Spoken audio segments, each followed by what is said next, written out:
Today I'm excited to have a talented performing artist who has captured audiences not only across the country here in Australia, but also around the world. A former member of the famous and much loved group the Ten Tenors, and a semi-finalist on Channel 9's The Voice in 2018, where he was coached by Delta Goodrem.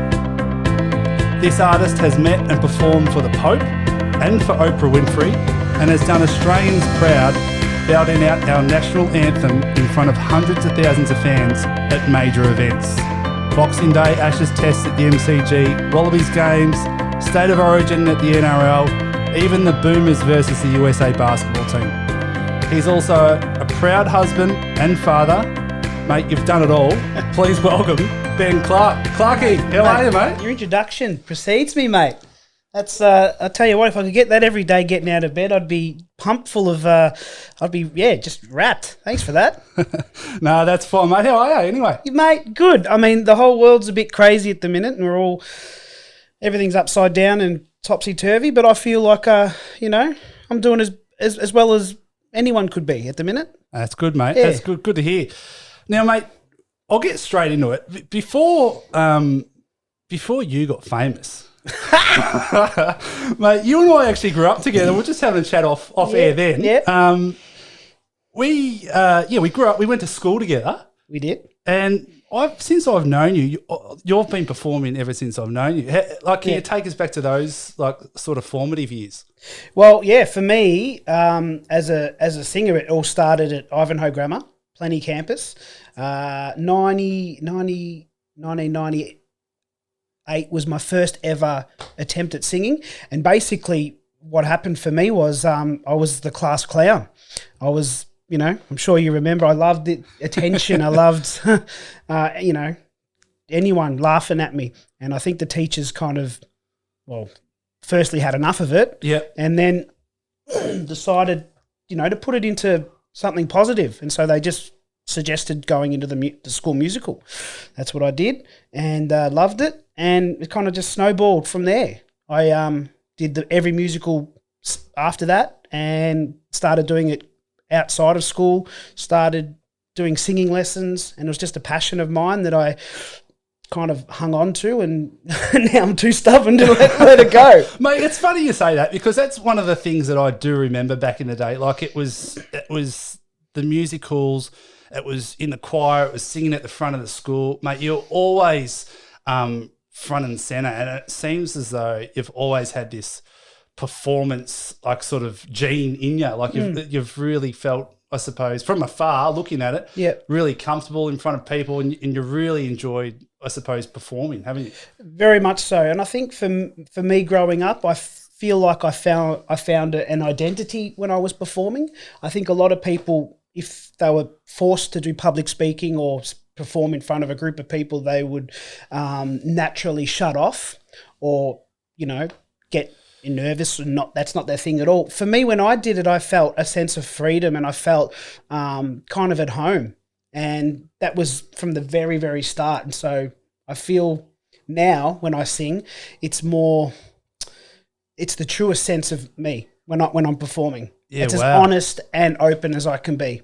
That's awesome, mate. And a lot of people, I suppose, we're getting deep real early, but a lot of people probably don't find it, or take a long bloody time to find it, don't you? And you seem to have found it very early, at a young age, and now it became your passion or your dream to sing? Yeah, well, absolutely. I think it was the dream was always there from the very outset, but I guess formalizing the dream, giving the dream a vision. I mean, a dream can remain a dream if you don't give it steps and actions to get the dream. Yeah. You know what I mean?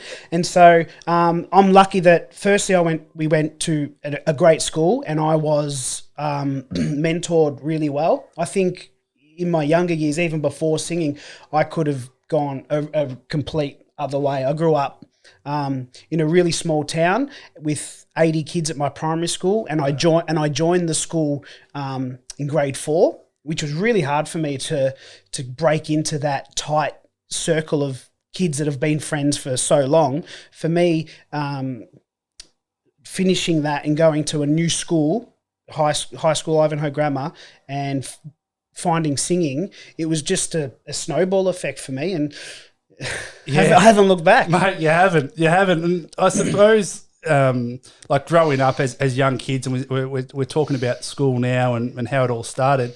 For me, you know, I always wanted to be a sports star, you know, like the next Michael Jordan or the next Gary Ablett Senior. You know, that's what we're growing up. That's bloody oath. showing the age. But for you, who was your you found your passion, you found your dream in your singing. Who was your idol or someone you looked up to as a musician growing up that you thought, geez? I really tried to look close to home. I never wanted to draw the arrow too far back. And maybe that's just the type of person I am, because I don't love to commit to things wholeheartedly if I don't believe there's a genuine chance of success. Yeah. And so for me, when I was growing, I mean, I love John Farnham. My mum and dad could only get me to sleep Whispering Jack. That was the mate. Come on, the best. The best. And then I think when I was trying to establish what I was as a performer, David Campbell was a really big influence on me. I didn't even know he was Jimmy Barnes' son. Like, I was buying his CDs and stuff, and he was back then, and he still is, but he was this really great cabaret singer singing music that was lyrically beautiful, and that's where I hooked into. A song for me with a story. I can sing a song to you now that I sang when I was a kid, and in my head I will see the same story. Wow. So it really is. I've seen that. I think all of Australia have seen that with your performances. Like, you do give 110%. And it's a real, you tell a real story. It's really true when, you know, people, certainly the artists, talk about when they sing it, it's them telling a story, and it's exactly what you've just said now. Yeah, and I think for me the biggest challenge with that is giving little bits of the story away gradually. That's, you know, I'm not the most what's the word? I don't know what the word is, but I do everything I do. I go all out. But mate, you build it up too. You just get to this level, and all of a sudden that's happening. You know? It's taken a bit of time to perfect. Yeah, certainly not perfected by any means, but the ability to gradually let bits of a story and emotion go throughout a song, rather than just here I am. Mate, that's awesome. I want to have a chat now about how did it all come about being a part of the 10 Tenors. I think you're quite young then, haven't left school. What 21? 22? I was 20 when I actually auditioned for them 3 times before I got in. I didn't know that. Yeah. So my first tour, I turned 23 on tour. 23 on tour. Wow. So, you know, I was in Spain. And it must have been a surreal feeling, mate, being a part of that group. Yep. And you just mentioned Spain. You're not just traveling the world, but you're doing what you love, for one. Yep. And you're doing it with 9 other mates. Like, mate, it would have been an amazing time in your life. Well, the thing is, I nearly lost the job after 6 months because it goes back to me learning about to do things gradually. When I first got in, I was so excited. I was prepared. I was so prepared. I had to learn 52 songs in 6 weeks in 6 different languages.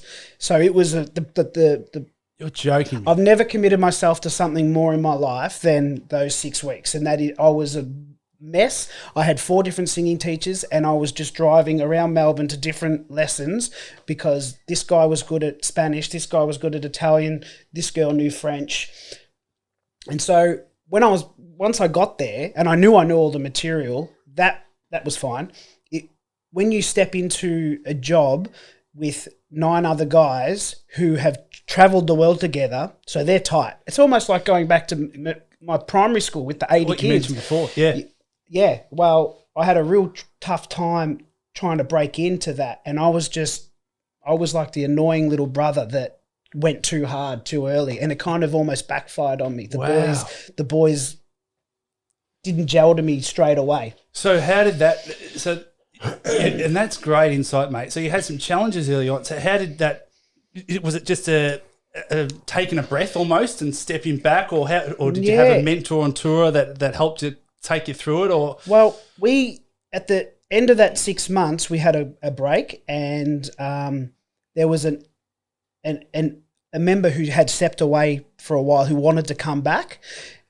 Quite a popular member, and the group loved him, and so he was coming back. There was a new guy coming in, and I remember I was coming out of the gym, and my boss called me, and we're just having a chat, and he goes, "Listen, mate, I just want to let you know, I just want to tell you why we decided to fire Shorty and not you." And that was the first time I ever even knew my feet were in hot water. God, you would have almost fallen off the chair. Yeah, pulled over. It was a. I've never forgotten it. But that was the moment that meant that I learned things. Once I learned something, it's learned. It's done. And I knew at that minute I've got to. He told me, and then that was it. Wow. Pulled my head in, and now some of my best mates are from that group. Yeah, so, and the rest is history, mate. Yeah, that's it. And during the 10 Tenors, I mentioned it at the start, you sang and met Oprah Winfrey. Yep. The Pope. Who else have you? And how was that as well? Well, Oprah was awesome because it wasn't just like it was when she came to Australia, and the whole thing was happening up on Hamilton Island. So we got flown up to Hamilton Island, and then, excuse me, the situation, they basically shut down a beach for her and all of her guests that she brought over. Curtis Stone, the celebrity chef, was there cooking prawns and stuff, and she drops in from a helicopter, and as she's walking in, we're singing "What a Wonderful World," or "I Still Call Australia Home," or something like that. But she's the only person who I've met who, when we actually met, I physically felt the air leave my body. She has a real aura, absolute aura about her. Yeah. She was pretty amazing. Yeah. Oh, mate, that's outstanding. I remember Mother's Day. I reckon it would have been about 4 or 5 years ago. I reckon I took Mum to see the 10 Tenors. You were obviously there. Yeah. Could have been even at the Arts. Yeah, we love a good Mother's Day show. Yeah, or the Forum.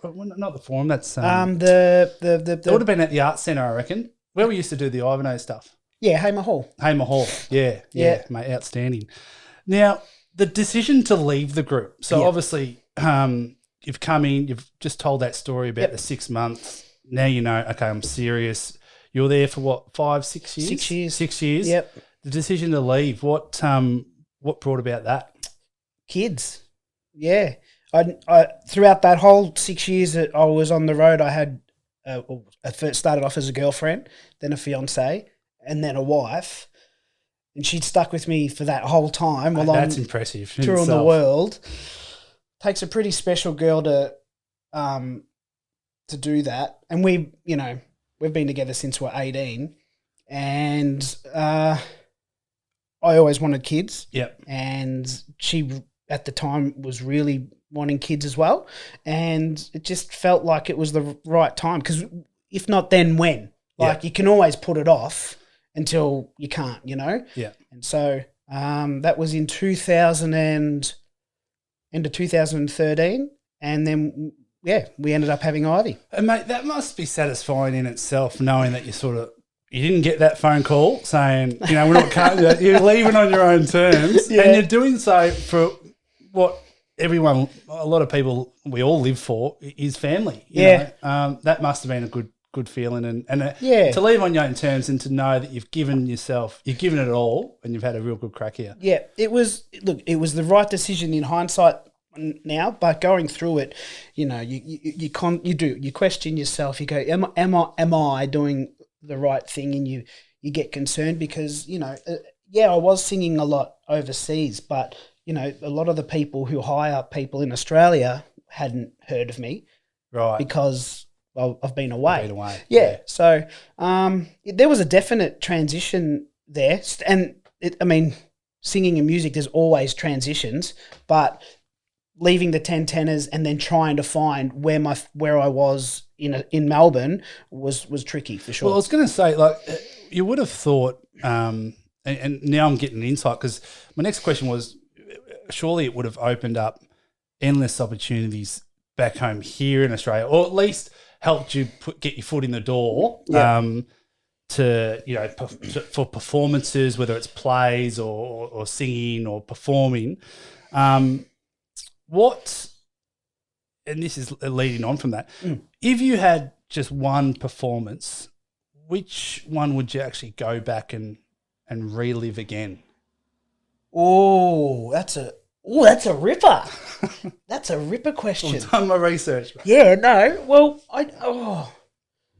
I mean, there's different ways you can. There's been times where I've sung and I've felt so connected and in tune to what I'm singing that it's just like time stopped, and they're special moments. But I probably haven't connected them to a place. I mean, aesthetically, I've sung in some beautiful theatres. I've sung in some crazy places. I've sung in a bull ring in Spain. Wow. I've you know, I'm a big sports fan, as you know, brother. Yeah. And standing, you know, in the middle of the MCG, doing the Advanced Australia Fair for the Ashes was...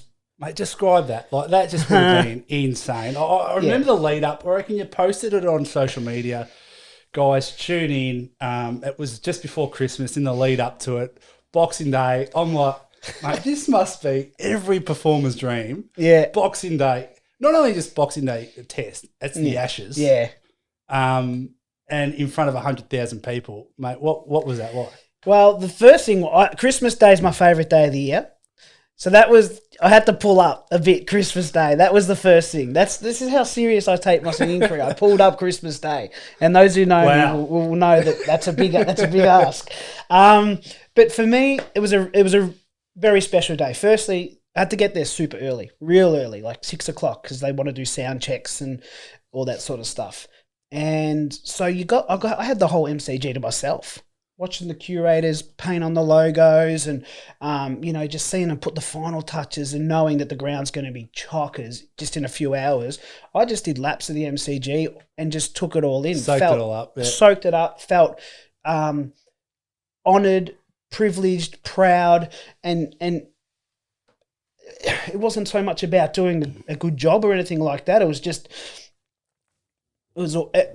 for me personally, the highlight of my career has been that. Really? Yeah, I would say so. Yeah, mate, that's amazing, because as I said in the intro, mate, you've just done so much, and you've just reached, as I said, not only across around the world, but in Australia as well.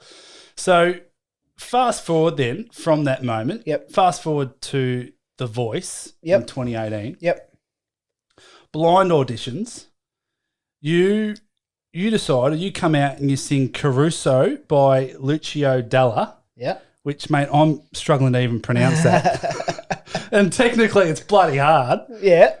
Mate, you didn't just turn one chair, but you turned all four of them. Yep. Mate, can you share that feeling of pride? Like, you must have like thought, shit, I've done pretty well here, haven't I? It was the thing about a show like that is they're really great. They're really great at turning even the most seasoned, well-versed performer into a bundle of nerves.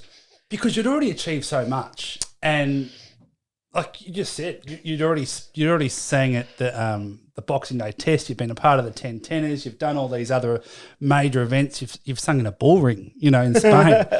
And then it's almost like throwing yourself out there. Yeah. Yeah. Not knowing what, like it could have been a feeling if no one turned.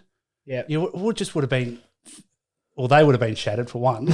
I'm sure you were, but yeah, I suppose to have that, I'm just thinking now to take that risk, but then obviously for it to pay off, mate, because was an unbelievable performance to have all 4 chairs in turn. Thanks, mate.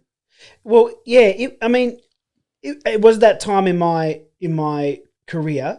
We had Caitlin and I had Owen, and so we had 2 kids, and I pretty much had stepped away from singing. Got one awesome wedding band that I'm a part of, and we do awesome stuff all over Australia.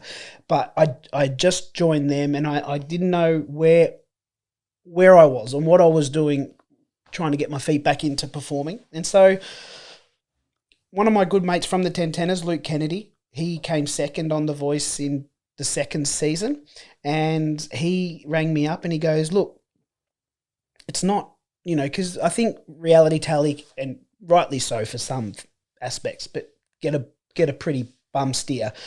He goes, it's not what you think it is. It's, it's legit. It's, they treat you well. They're not there to, slander you or make you look like a dill or anything like that. So the initial chat to Luke was what got me to do it. And I think feeling like I had that little bit of inside information from someone who's been there and done it put me at ease. Yeah. And I knew that I was going to go in there and do something that is from a classical type of realm, but I really wanted to I didn't want it to just be classical. I wanted to have some rawness to it, some emotion, and your I wanted own touch, and my own touch. And I wanted to, even though it was in another language, I wanted it to tell a story. And the story of Caruso it's a beautiful, beautiful song, and the story is a bit sad, but it's like a poem. Yeah, it's sensational. Yeah, mate, amazing, as I say. And I'd love to know, what was it like on the show? What was it like working with such an iconic Australian singer in Delta Goodrem? She surprised me, man. I must admit, I don't know what I really expected, but I didn't. I don't think I expected the celebrities or the coaches to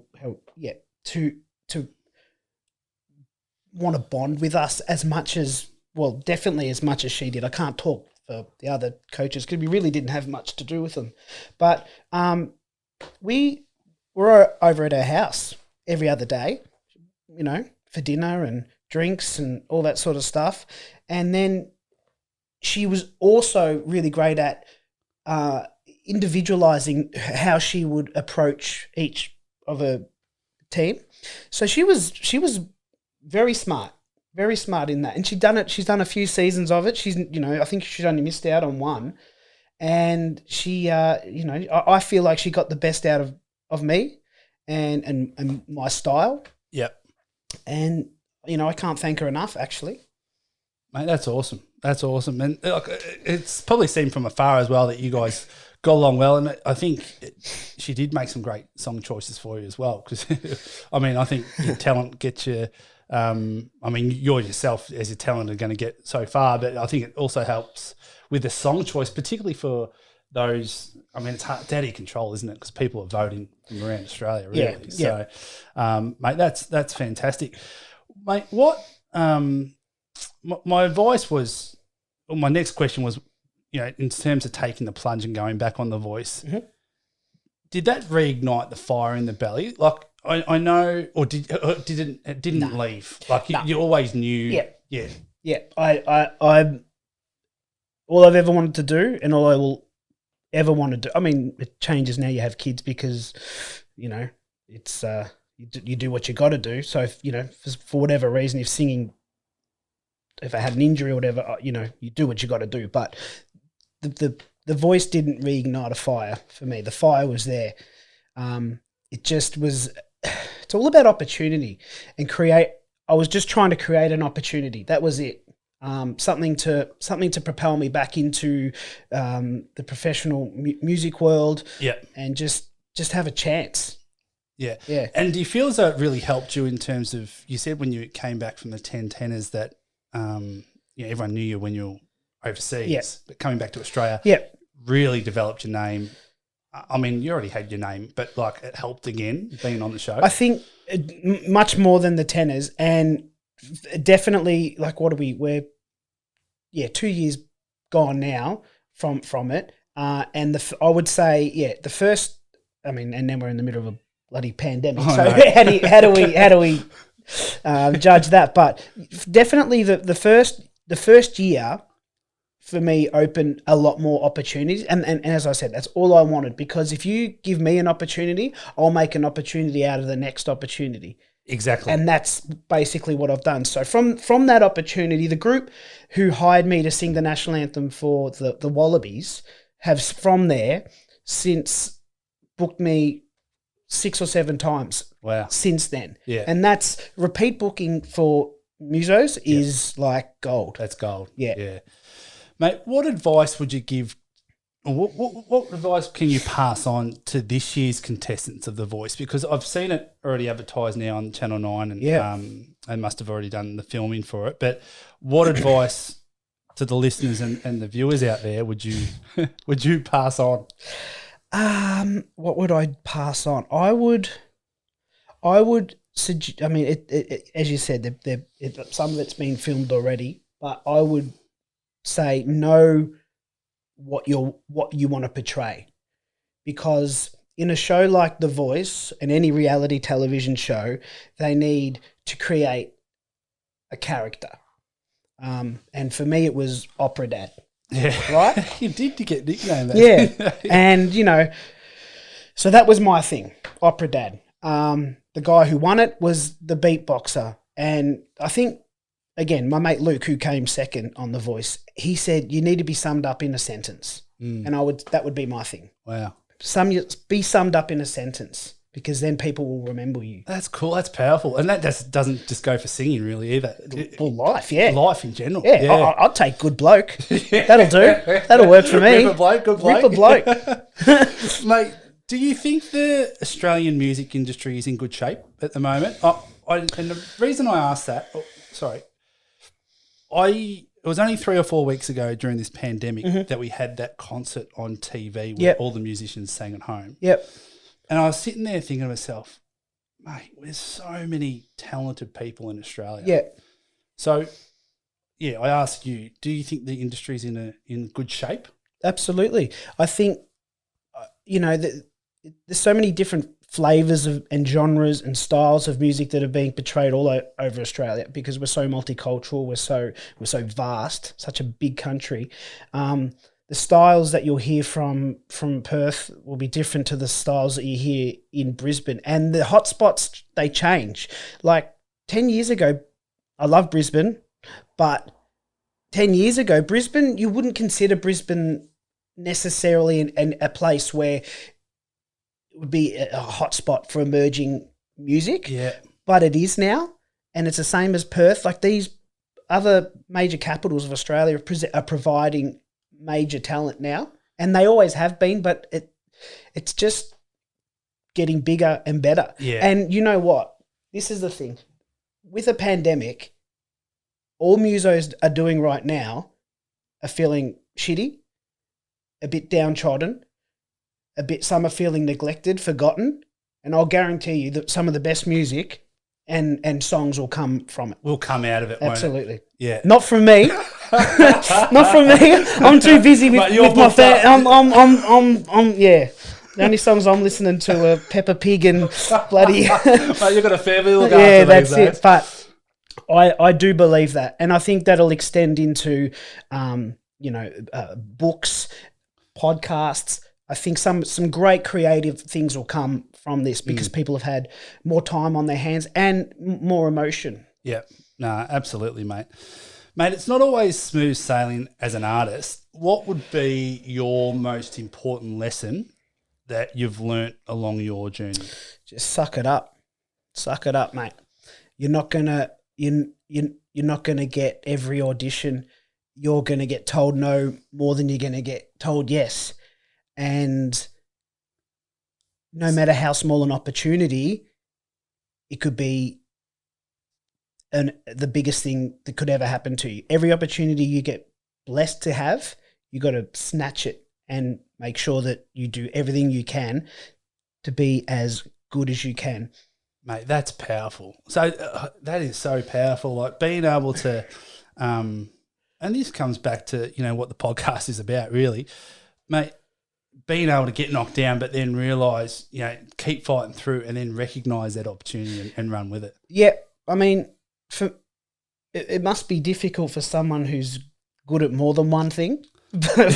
So I'm lucky in that aspect that the one thing that I can do better than 99% of people is sing, and there's not much everything. I'm just an average Joe with everything else. So I don't have to pick and choose. It's my passion. It's what I'm good at, and so I just got to. And sometimes I can't put it into words. I've just got to do it.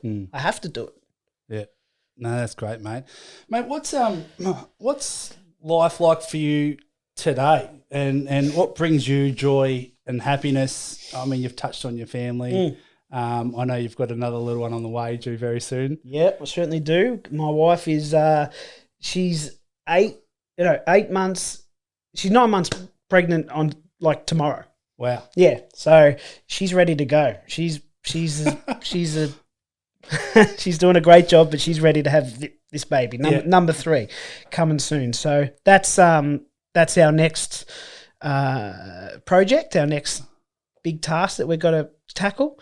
And then from there, it's just get through this pandemic. Really, I think like a lot of people, we're just treading water. We're making sure. I'm trying not to go backwards, and we'll just keep going with the stream. Go with the flow. It's slowed down a bit, but just keep going forward. Yeah. And so that's where we're at. It's actually in some respects, there's been some really good things to come out of it. Oh, absolutely. Yeah. For me personally, being able to get back to Melbourne, spend time with the family, it's just been something that wouldn't have happened. I'm usually live in Sydney, come back to Melbourne for a weekend. Yeah.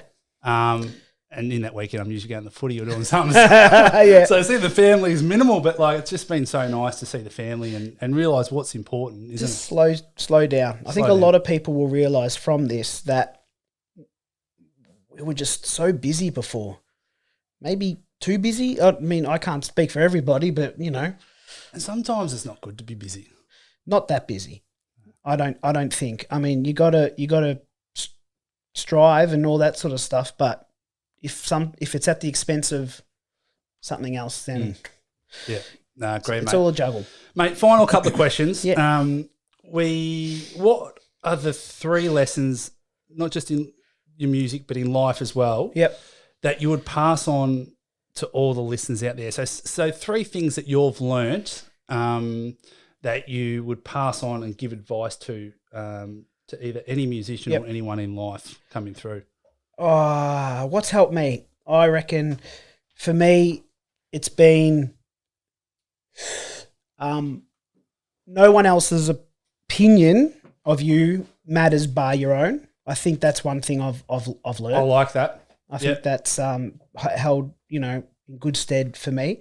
Number 2 would be tough times don't last, but strong people do.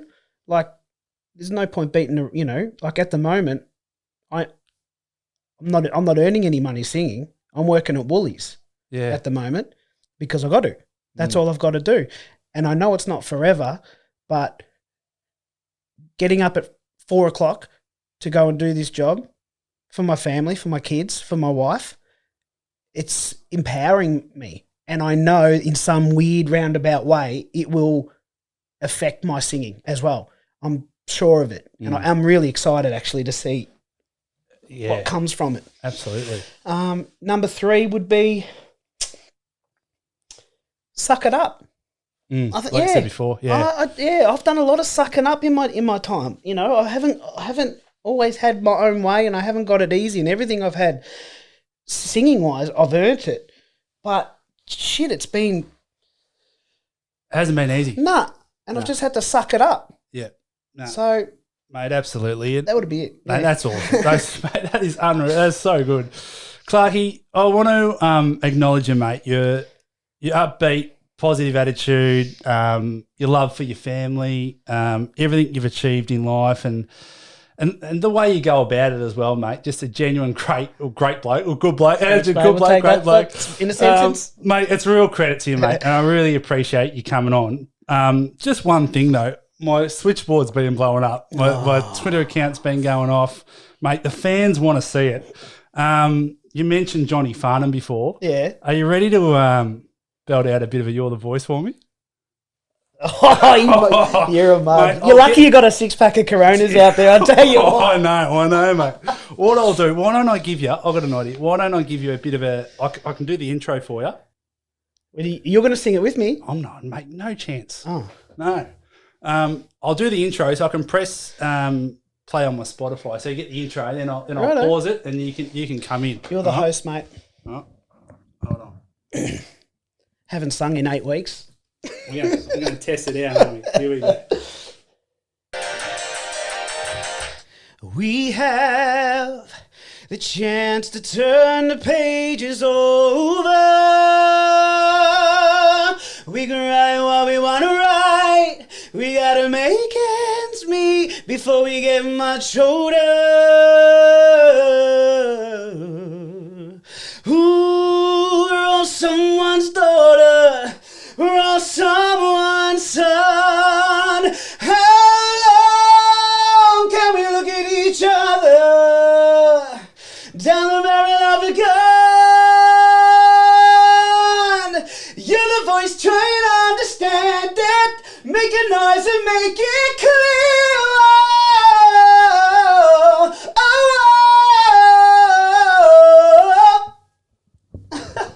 Oh, mate, that is unbelievable. There you go. Well done, mate. Hey, listen, mate, you're just such a huge talent. And as I said, really, really appreciate you coming on today. Pleasure, mate. Mate, where can people follow you? And how can they find you? Where can they follow you on social media? I've got a Facebook fan page and an Insta fan page, Ben Clark Sings, all one word. Jump on there, say good day. I love interacting with the fans and all that sort of stuff. So if anyone's, loves a bit of opera, Dad, come say good day. Mate, absolutely. You're a bloody legend. Cheers. Final question for today. What's your definition of success? Being happy. Mate, love That's it. it. You're a bloody legend. Cheers, Thanks, mate. Clarky. See you, mate. Awesome. Well done. Gee, I enjoyed that episode with Clarky. Such a down-to-earth and genuine guy, and in his words, a good bloke. There were some great messages to take away, including how to find your passion and develop your identity. But what I loved was how Ben defined success as happiness and being happy. And just a reminder, guys, if you enjoyed this episode today, please share it with your friends, tag me on Instagram, and subscribe to Apple iTunes and Spotify accounts so you don't miss an episode. Until next time, you guys know what to do. Get out there, face those fears, and live those dreams. You'll be okay.